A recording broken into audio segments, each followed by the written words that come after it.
안녕하십니까? 2024년 6월 28일 금요일 인도네시아 헤드라인 시작합니다. 첫 번째 소식입니다. 세계은행은 인도네시아 경제가 올해 전체적으로 5% 성장하고 2025년과 2026년에는 5.1% 성장할 것으로 전망했으며 수출 부진에도 불구하고 국내 소비와 투자에 힘입어 향후 2년 동안 꾸준히 성장할 것으로 예상된다고 보고서를 발표했습니다. 해당 보고서에는 인도네시아 경제가 공공소비와 투자 증가로 혜택을 받을 것으로 예상되지만 고금리와 지정학적 충격 등 경제에 대한 몇 가지 위험을 지적했습니다. 특히 무역 조건 악화로 인한 역풍에 직면할 수도 있다고 분석했습니다. 세계은행의 수석 이코노미스트는 전망은 안정적이지만 리스크는 하방으로 기울어져 있다고 말했습니다. 이어 정부 지출이 증가할 것으로 예상되는 공공소비의 큰 기여와 GDP 대비 외국인 직접 투자가 팬데믹 이전 수준으로 회복될 것으로 예상한다고 언급했습니다. 다음 소식입니다. 프라보어의 새로운 정부가 곧 출범하면서 재정 지출을 크게 늘리려는 계획으로 인해 재정 건전성이 악화될 수 있다는 우려가 커지고 있습니다. 이에 따라 프라보어 측과 현 정부가 재정 준칙을 지키겠다고 금융시장을 안심시키는 노력을 기울이고 있습니다. 프라보어 측의 수석 경제보좌관은 내년도 재정 적자 규모는 의회가 승인하는 범위 내에서 유지할 것이라고 밝혔습니다. 또한 현 재무장관 스리 무랴니 역시 정부는 재정 건전성을 염두에 두고 재정 준칙에 따라 점진적으로 프로그램을 운영할 것이라고 강조했습니다. 그러나 프라보어의 무상급식 공약이 재정 준칙을 깨뜨릴 수 있다는 우려가 크게 제기되고 있으며 프라보어 측의 계산에 따르면 해당 공약을 이행하려면 연간 약 38조 원이 필요할 것으로 예상됩니다. 이러한 재정 건전성 악화 우려로 인해 인도네시아 루피아화 가치가 크게 떨어지고 있으며 채권 시장에서도 국채와 국영 기업 회사채 금리가 상승하는 등 금융시장의 불안감이 커지고 있습니다. 다음 소식입니다. 인도네시아 중앙은행은 차기 정부의 재정 정책이 루피아화를 압박할 것이라는 우려를 표명했습니다. 페리 와르지오 중앙은행 총재는 인도네시아의 견고한 경제 펀더멘털을 바탕으로 장기적으로 루피아화가 달러당 15,900 루피아로 회복될 것으로 확신하고 있다고 전했습니다. 그러나 차기 정부의 재정 정책에 대한 불확실성이 투자자들의 우려를 증폭시키면서 루피아 약세가 지속되고 있는 상황입니다. 이와 관련하여 중앙은행은 향후 3분기에 현지 기업의 달러 수요 감소로 루피아화 하락 압력이 줄어들 것으로 전망했습니다. 또한 기준금리 추가 인상을 통해 통화 절상 압력을 완화할 것이라고 밝혔습니다.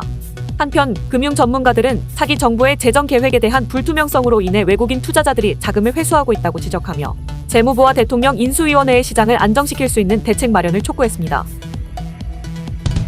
다음 소식입니다. 인도네시아 정부는 국가 데이터 센터가 최근 랜섬웨어 공격을 받아 210개 공공기관의 7,000개가 넘는 각종 서비스가 중단되거나 지연되고 있다고 밝혔습니다. 이번 공격으로 자카르타 인근 공항을 비롯한 여러 공항의 이민 정보 시스템이 제대로 작동하지 않아 출입국 서비스가 오랫동안 지연되었습니다. 또한 정부 식수 공급 시스템, 위생 인프라 정보 시스템, 지역 재정 관리 정보 시스템 등 정부의 각종 플랫폼도 작동이 멈추거나 늦어지고 있는 상황입니다. 인도네시아 당국은 세계 최대 랜섬웨어 해커 집단 록빗이 만든 랜섬웨어 소프트웨어를 사용해 공격했으며 이를 해결할 암호에 대한 대가로 800만 달러를 요구했다고 밝혔습니다. 현재 당국은 이민국 등 피해를 본 서비스를 복구하는 데 집중하고 있으며 해커의 요구는 들어주지 않을 것이라고 설명했습니다. 한편 이번 사이버 공격으로 인해 인도네시아 정부의 주요 서비스가 마비되면서 국민들의 불편이 가중되고 있습니다. 다음 소식입니다.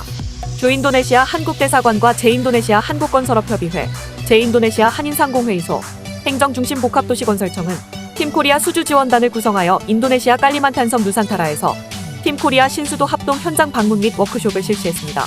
해당 자리에서 황희상 제인도네시아 한국건설업협의회 회장은 세종시를 건설한 노하우가 있어 신수도 사업에도 많은 참여 기회가 있을 것으로 기대한다며 과거 중동처럼 인도네시아가 우리 건설업계의 큰 시장으로 자리 잡을 수 있도록 건설사 간 협력을 강화하겠다고 말했습니다. 이상덕 주인도네시아 한국대사는 신수도 이전 사업이 인도네시아 정부의 초대형 사업인 만큼 우리 기업에도 좋은 기회가 생길 것으로 기대한다고 말했습니다. 한편 인도네시아 정부는 2019년부터 수도를 깔리만탄섬 누산타라로 옮기는 작업을 진행 중이며 신수도 사업은 2045년까지 5단계로 진행될 예정입니다. 특히 오는 8월 17일 독립기념일 행사를 누산타라에서 열고 공식 수도 이전을 선포할 계획입니다. 다음 소식입니다. 부산항만공사는 인도네시아 동부 자바 프로볼링고 항구 배후지에서 신규 물류센터 준공식을 개최했다고 밝혔습니다. 이번에 준공된 물류센터는 우리나라 수출 중소 중견 기업들의 동남아 진출을 위한 교두보가 될 것으로 기대됩니다. 지난 2021년 부산항만공사는 코린도그룹, 한국해외인프라 도시개발지원공사와 함께 프로볼링고항 배후 토지 23,000제곱미터를 매입하고 신규 물류센터 건설 공사에 들어갔습니다. 약 10개월간의 공사 끝에 완공된 이 물류센터는 실내 창고 6,120제곱미터, 개방형 캐노피 4,000제곱미터를 갖춘 창원 창고시설입니다. 특히 포트라 공동물류센터로 지정받아 우리나라 중소 중견 수출기업들의 동부 자바 물류 플랫폼으로 활용될 예정입니다. 강준석 부산항만공사 사장은 동부 자바 물류센터가 인도네시아를 중심으로 동남아 시장 진출을 추진하는 우리 중소 중견 수출 기업의 안정적인 물류 거점이 되도록 적극 지원하겠다고 밝혔습니다. 다음 소식입니다.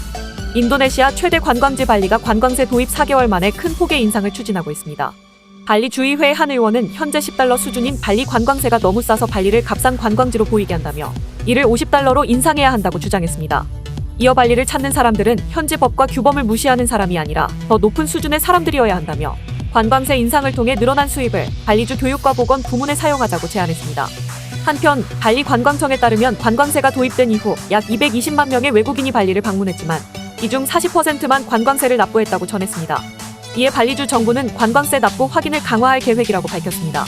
참고로 발리는 지난 2월 14일부터 외국인 관광객을 상대로 발리에 도착할 경우 15만 루피아의 관광 기여금을 걷고 있습니다. 하지만 외국인이라도 외교관이나 관용 여권 소유자, 항공 승무원, 장기 체류 비자 소유자, 골든 비자, 유학 비자 등의 소지자는 면제입니다. 시청해주셔서 감사합니다. 다음 시간에 뵙겠습니다.